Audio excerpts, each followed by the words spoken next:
के नतीजे में जो डॉक्टर मसूद हैं उन्होंने 53.3% वोट हासिल किए, जबकि उनके जो मद्दे मुकाबिल थे मिस्टर जलीली, उन्होंने 44.3% वोट हासिल किए। अब जो इस खबर की जो हाईलाइट है, टोटल 4 कैंडिडेट थे। आपको पता है कि ईरान का जो एक सिस्टम है बड़ा एक कॉम्प्लिकेटेड है। जब आप सदारती इंतखाबात भी होते हैं तो उनकी जो गार्डियन काउंसिल है, जो ईरान के सुप्रीम लीडर हैं, वो वेट करते हैं कैंडिडेचर, और पहले तो वो अप्रूव करते हैं कि क्या जो उम्मीदवार सदारती इलेक्शन लड़ना चाहते हैं इसके एहल हैं या नहीं है।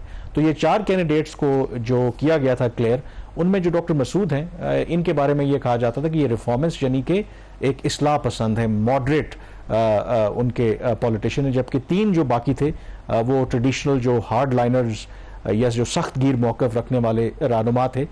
तो इस वजह से, और इसमें इंपॉर्टेंट बात यह है कि इससे पहले भी जो डॉक्टर मसूद हैं उन्होंने 2 मरतबा पहले भी अटेम्प्ट किया था इलेक्शन लड़ने के लिए, लेकिन गार्डियन काउंसिल ने उनकी नॉमिनेशन रिजेक्ट कर दी थी।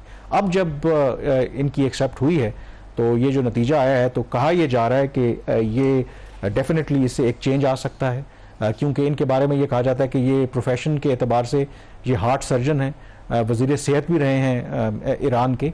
और जो सबसे इम्पॉर्टेंट बात है कि इनका जो मौक़िफ़ है वो बेशक ख़वातीन के हिजाब के हवाले से हो, वहाँ पर ईरान के अंदर जो एक इखलाकी पुलिस है उसको वो गैर इखलाकी समझते हैं। फिर सबसे इम्पॉर्टेंट बात कि जो अपनी कैंपेन के अंदर ये बातें भी वो कहते रहे हैं कि इस वक्त जो ईरान है उसके ऊपर जिस तरह की पाबंदियाँ हैं, उन पाबंदियों को सामने रखते हुए ईरान की जो इकोनॉमिक रिवाइवल है वो मुमकिन नहीं है। तो वो मगरिब के साथ न्यूक्लियर डील के भी हामी हैं, उनके साथ ताल्लुकात को बेहतर करने के भी हामी हैं। तो इस एतबार से ये कहा जा रहा है कि ये एक मेजर जो चेंज है वहाँ पे हमें नजर आया है ईरान। ये देखिए, वोटर्स जो हैं वो अपना अपना जहाँ पे सिस्टम्स इंडिपेंडेंट है, ट्रू डेमोक्रेसी है, वहाँ पे वोटर्स की जो विल होती है वो फिर रिफ्लेक्ट होती है इलेक्शंस के रिजल्ट्स के अंदर। और अगेन ईरानियन जो हैं उन्होंने अपनी विल शो कर दी है कि वो बहुत ज़्यादा वो जो हार्ड लाइनर व्यूज़ हैं उससे वो हटेंगे। बट कामरान, इसमें जो देखने वाली बात है, जो आप जितनी भी आप बातें कर रहे हैं, ये वो चीज़ें जो ट्रेडिशनल फॉरेन पॉलिसी है ईरान की, उससे ये मुतजाद हैं ये बातें।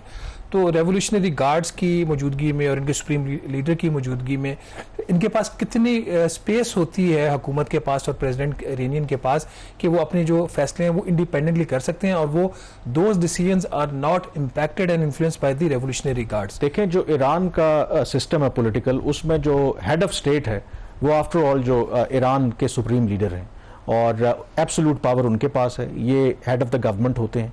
और फिर आपने ईरान रेवोल्यूशनरी गार्ड की भी बात की, तो वहाँ पर जनरली हम पाकिस्तान की बात करते हैं ना कि स्टेट विद इन स्टेट या डीप स्टेट, तो ईरान के अंदर एक generally there is a deep state. तो उस एतबार से कहा यह जाता है कि जो भी पॉलिसी गाइडलाइंस हैं वो ईरान के सुप्रीम लीडर सेट करते हैं।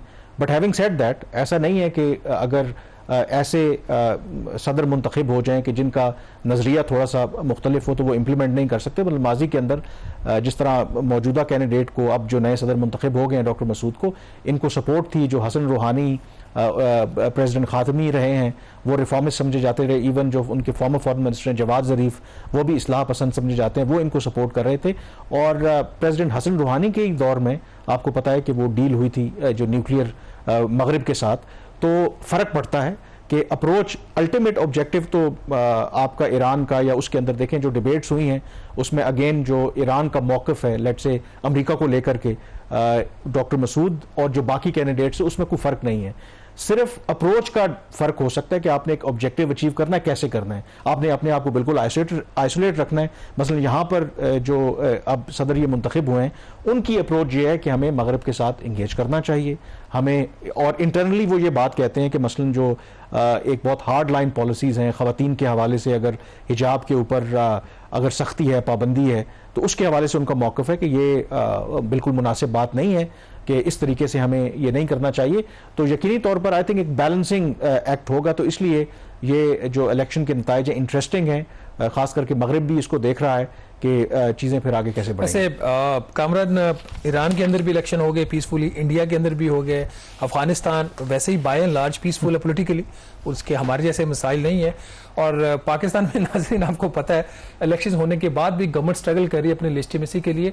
और आज एक और पॉलिटिकल पार्टी जो है उसका भी आज उसका इफ्तिताह बाकायदा तौर पर लॉन्च हुई है, अवाम पाकिस्तान, साबिक वज़ीर आज़म शाहिद खाकान अब्बासी साहब की पार्टी है, वो किस हद तक पाकिस्तान में चेंज और स्टेबिलिटी का फैक्टर बनते हैं ये तो वक्त बताएगा। लेकिन ये सारी सूरत हाल कम से कम ये वाजे कर रही है कि पाकिस्तान इस पूरे खित्ते में अब एक ऐसा मुल्क बन के सामने आया है जहां पे ना पॉलिटिकल स्टेबिलिटी और ना ही इकोनॉमिक स्टेबिलिटी है। यहाँ पे